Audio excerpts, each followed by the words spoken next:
Hey, what's up? Welcome in, everybody, to Fantasy Filmball, the show where we turn movies into sports and sports into something we don't talk about here. My name is Matt. And my name is Dyl, and today we get to kick off on this long journey that we will be taking over the next month, revisiting all of the Best Picture nominees, starting off with the one, the only Triangle of Sadness. This is a very divisive movie. There's some people who love it, there's some people who don't love it as much, but one thing you have to admit, this movie has an amazing ensemble. So Arno, you're our guest here. Take us away. What were some of your favorite parts about the ensemble of Triangle of Sadness? Man, it's one of those ensembles where it's so hard to pick a favorite. And Dolly DeLeon has been one of the highlights, obviously, because her character has a lot to do and has a very important position, a very satisfying position in the last act, which is why a lot of people have been praising her to no end.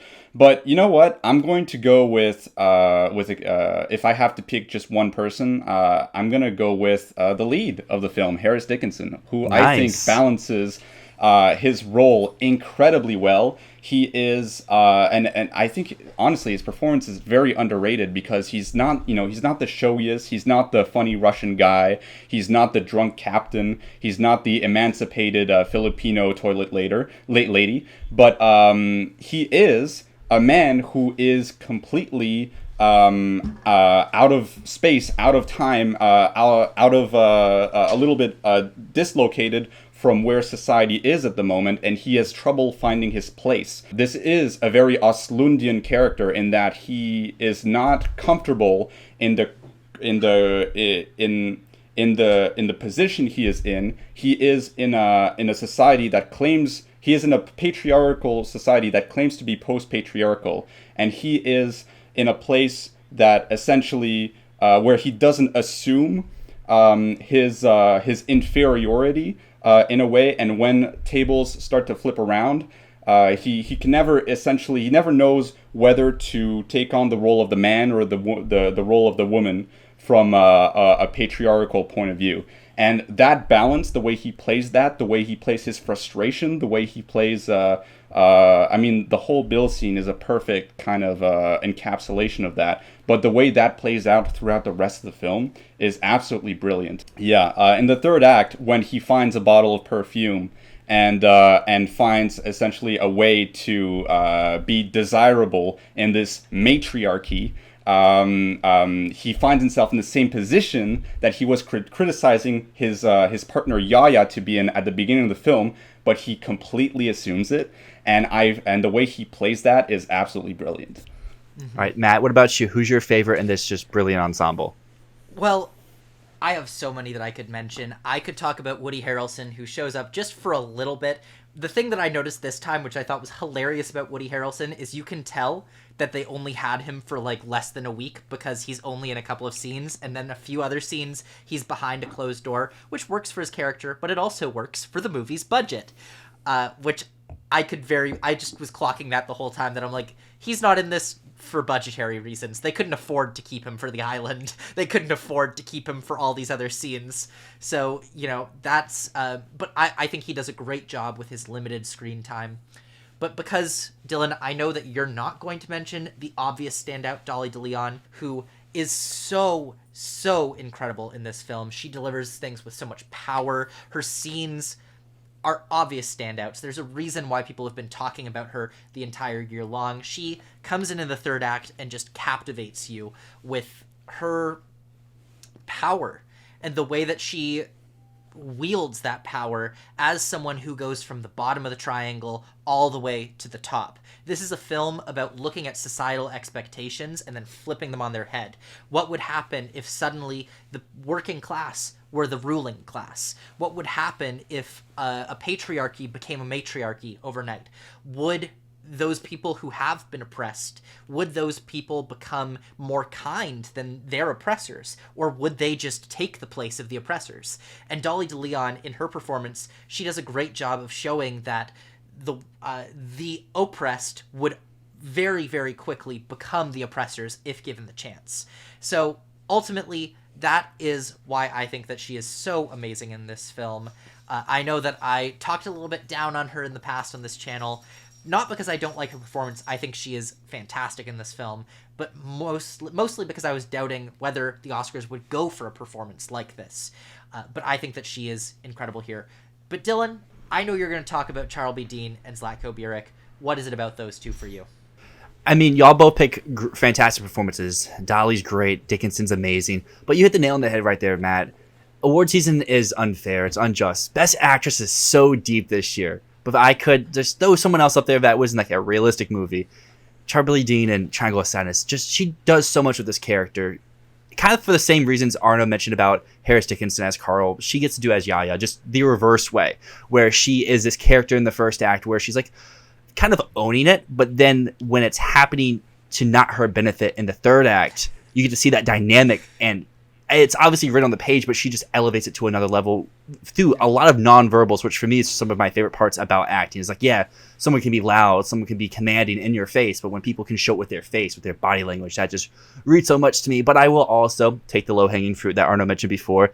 The funny Russian is one of my favorite parts of this movie, because Zlatko Buric just, for lack of a word, slays every time he's on screen as Dmitri. The scenes with him and the captain just going back and forth are probably my highlights of the movie on this rewatch. My first time watching this, I loved Act 1, but this time watching it, Act 2 was my favorite, and it's solely because of the captain and Dmitri going back and forth, and even their scenes alone, because every time they pop up, whatever he is, behind a closed door because Woody Harrelson's probably not there on set, or the random shenanigans that Dmitri gets in throughout his time, the I sell shit part to the getting wasted or whatever he's doing. He's just so funny, and I think adds that kind of lifeless, that life that you need to have to a movie like this, because obviously this is a comedy, but it's not a flat-out comedy, but he adds some more of those just like ha-ha funny moments, not like the you gotta think funny moments. But as I mentioned before, this movie is broken down into 3 acts, and the first time I watched this, I did love Act 1 the most, but on the rewatch, that kind of switched because I felt like Act 1 kept dragging and dragging. And I paused after Act 1 because I was watching with my grandparents, and I was kind of surprised they wanted to watch this one. But I'm glad they did. It helped give a wider range of opinions. But I clocked it, and I was like, wow, that felt like it was an hour, and it was about 30 minutes. That doesn't make sense.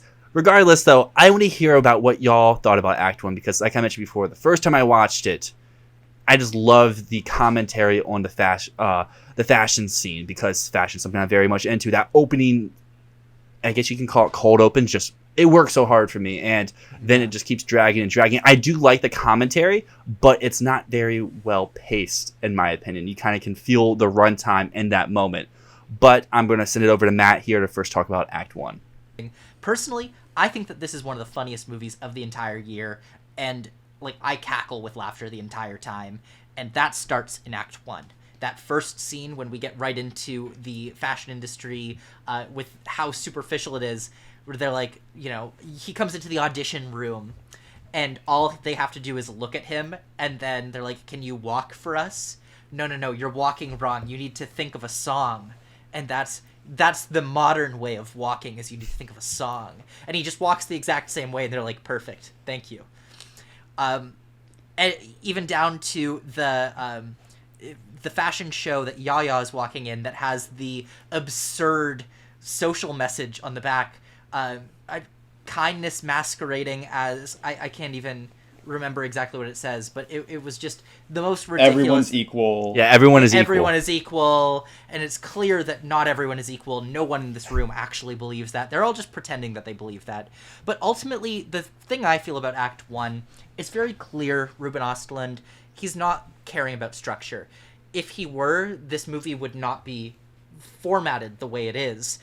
It's got a clear 3 acts, but in a typical film, in a typical screenplay, act structure does not work like this. What Act 1 is for is to set up the themes of the movie and question them.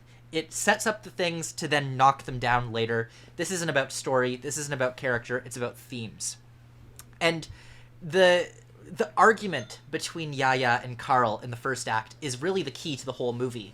It's setting up social structures and then questioning them. This is a movie, like I said, about taking the pyramid of society. You know, you've got the working class at the bottom and the upper class at the top. There's more of the working class than the upper class, but the upper class gets everything. It's about taking that pyramid and flipping it.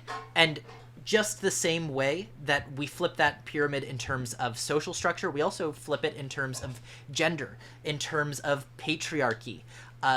We see in this argument all these patriarchal structures that Yaya does not want to let go of.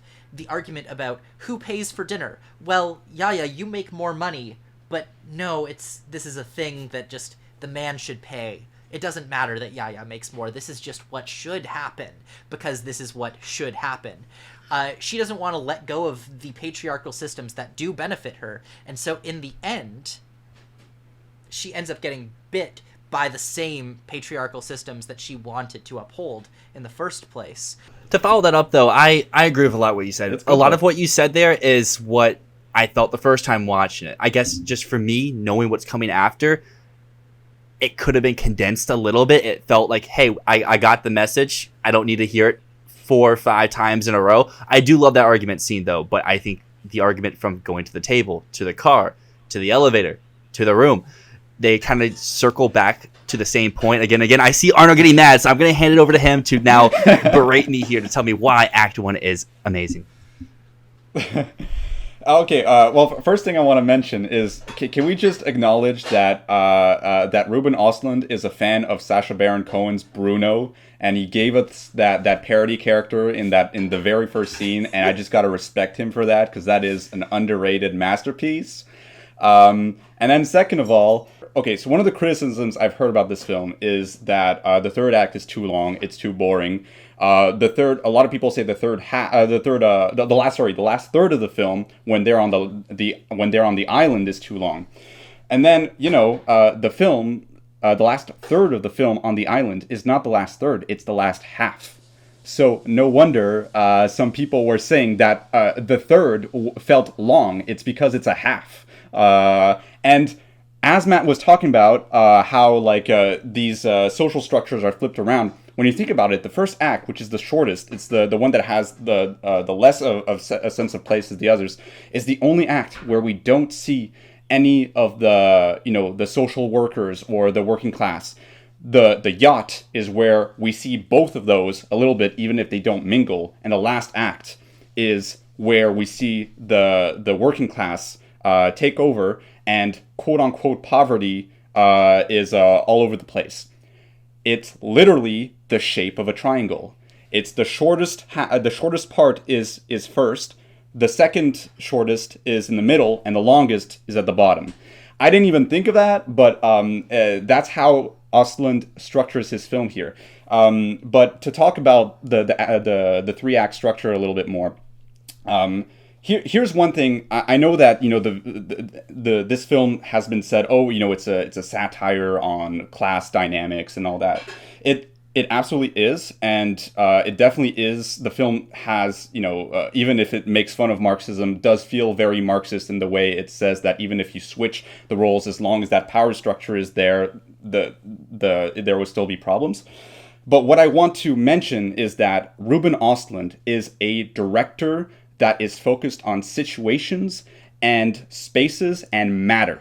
And that is key to understanding his work. He is not a director that is focused on plot and characters. His characters are developed, but he is more interested in their situations and in the matter around them.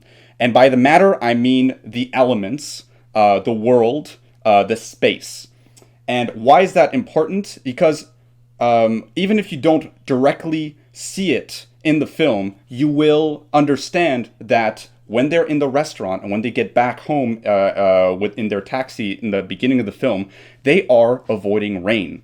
Rain that they're not even conscious of, that they're not even aware of, that they're not even thinking about. A lot of the first act is taking place in comfortable interiors. The second act opens with these characters sunbathing, and there's a fly flying around them, and they're not even aware of it because it's a digital fly, and it's a fly that they don't need to be aware of because they're sunbathing and everything's all right. But then when the ship starts to topple back and forth, the matter around them, the space around them, the environments around them start to be inevitable, and people have to notice them. And it's not until the third act where everything they've been avoiding up until now. Rain, weather, which, leads to Yaya's sunburns and whatnot. These all come into play. These are all things that essentially he is subliminally telling us that being in the upper class is being able to avoid matter. There is a character, this German woman in the wheelchair, who essentially is able to say only two phrases, Nein and In den Wolken. Why would she say those two things? Of all the things that she could be saying, she is saying only one phrase, and Ruben Östlund has chosen In the Clouds. Why in the clouds? Because when you're in the clouds, you're avoiding everything else. You are on top of things, and you're not seeing anything below you. Definitely. I agree with a lot what was said there. Y'all brought up some great points that I was going to address on as well. I love how the first act of this movie is solely with the upper class, the rich. With Yaya and Carl, they have no fears in the world. Their only fear is who pays for dinner. We're both rich, but you're a little more richer than me. And then you get to the boat where everything, you kind of had the two classes meet while we still focus more on the rich. Hey, there's some not rich people here, and you get to see how they interact and frankly how they are mistreated. Because one of my favorite, like, on the nose kind of like I'm better than you type moments in this movie is when we first get to the boat with that scene you're talking about, Arno, about them sunbathing. The worker comes up and takes his shirt off while Carl has his own shirt off. He's like, no, he can't do that. My girl's looking at him with drooly eyes. I'm going in and complain. He goes and complains without his shirt on, saying, yeah, there's this worker outside and he's shirtless. And I love how even like the employees know, like, you're full of shit, dude. Like, look at yourself. Because he walks away and like, wait, he's without a shirt. And then they kind of keep it quiet because they know he's still there. And he runs back and is like, actually, can I look at the wedding rings? Because he's so rich, he can complain about someone not wearing a shirt and then go buy a $10,000 ring, even though he wants to buy a cheaper one, because when you can never be too rich to not be a little cheap on the side. But y'all both dived into a little bit of Act 2 and Act 3, but any like final points you want to bring up about those before we get into just overall what this meaning is? Because Arno mentioned before, people calling this European Don't Look Up. I think that's a disservice to both movies, because besides them being satires, they don't really have anything else really in common. But yeah, so whoever wants to take it away, just overall thoughts for the movie as a whole. Well, something I want to bring up, in Act 3, there's one little subtle thing, not even a subtle thing. I just love the fact that there is definitely a pirate with them, and they address it a little bit at first, but then all of them get too afraid. They're all just they all want to be politically correct, so no one wants to address the fact that this is definitely a pirate who is with them. I think that's just such a good joke in there, because something Ruben Östlund always kind of does is he pokes fun at people's inability to speak their mind. And in this case, we're definitely seeing that all of these characters definitely believe that this is a pirate, but no one's willing to say anything out of fear of being called out for it. I just want to mention how brilliant I think the last act is. We've talked extensively about how the centerpiece of the film is just flat out amazing, and I do believe that. But the last act doesn't get enough credit. A lot of people say some people say it's the weak act, even though they say De Leon is the standout. So make up your mind, guys. But why I think the third act is brilliant, and this comes back to how Ruben Östlund is a director of situations and not of plot. How we get to the last act is not due to the centerpiece of the film, where the boat rocks back and forth. Right, we get there. We would have gotten there regardless. Right, once we do get there, you would expect the film to go into a really kind of cliched and overdone Lord of the Flies situation where everybody kind of becomes barbaric and tries to kill each other, and then you have like maybe Dolly de Leon being like this pagan witch or something like that. Not at all. These guys are just peacefully living together and are low-key kind of realizing what it is to be human again. You have this great scene where Nelson, the probably pirate, as you mentioned, is just shaving Dimitri, and they're just laughing and having a ball. And it's only when we realize what this island actually is, which again threatens the order of power, that things start to get violent again, or we can infer that from the very end. And I think that's just Austin being just a really, really strong observer of society and of societal tendencies, something that we don't give him credit enough. That this isn't just a film about virtue signaling and liberals trying to score brownie points or something like that. This is a film that's a lot deeper than that. That's willing to speak its mind. That's willing to do it in a very clever, smart, all-encompassing Tati way, which I think is absolutely brilliant. Yeah, with the ending, I just want to talk about the ending for like a minute here, because I think it's so brilliant that everyone wants to hang on to their power, and no one can see past the status quo. And I think that this is a film about not just inverting the status quo, but demolishing it. And in that moment where they realize it's a hotel, you have the two separate, distinct ways of being, which is Dolly wanting to hide it because she knows that this will put her right back where she used to be. This will bring order the way it was before, where she's ready to kill to keep the secret and keep her position of power because she knows that she'll lose everything if this is revealed. Very similar to the way that the ruling class needs to keep everyone else believing that this is the only way to live, otherwise they fear that people will turn against them. But the final line that Yaya says is so brilliant, where it's like these people can only see exactly the way that the world has been, that they can't view it any other way, where she says, I can do something for you. You know, I can make your life better. Why don't you be my assistant? Is so brilliant, because it's like she literally cannot see further than the distinction between she is working class, I am upper class. Yeah, what I appreciate most about Triangle of Sadness is a lot of what y'all are saying, but to really just drive in the point is how the movie foliates itself, where, like y'all are mentioning, they set up all the stuff in Act 1, in the first half of Act 2, and then the last hour of the movie, as Arno mentioned, which is all on the beach, is the complete opposite. Every character is in the opposite position of what they've already established. Carl is now having to not be the provider that he was fearing to be. He gets to be the server to his female counterpart. Yaya has to then be the trophy wife that she was kind of wanting to be, but not really, because Carl still then brings her pretzels, but she's not the one that actually providing. She like the position of power. And then everyone else on there as well, they set up stuff of where, like, here's what they do in their own time that we don't actually get to see. We just get to hear about on the boat. And then when they get to this island, no one can do anything for their own, and they just have to rely on other people. And I just love how it all is just showcase. And it's not like this, like, back to that whole Don't Look Up comparison. I don't feel like this movie's as on the nose as a lot of people try to say it is. It's not like clearly like it's beating you over the head like, hey, this is what this means and this is what that means. It's open for interpretation, because you can take the ending for one way, but you can also take the ending for another way. You can say as like Yaya's opening up to allow Dolly DeLeon's character to have a better life, and she takes her up on it. Or, as Matt was saying, she can't give up her position of power, and Carl knows what's going to happen inside, because he knows, like, oh, something bad's going to happen. I need to go stop.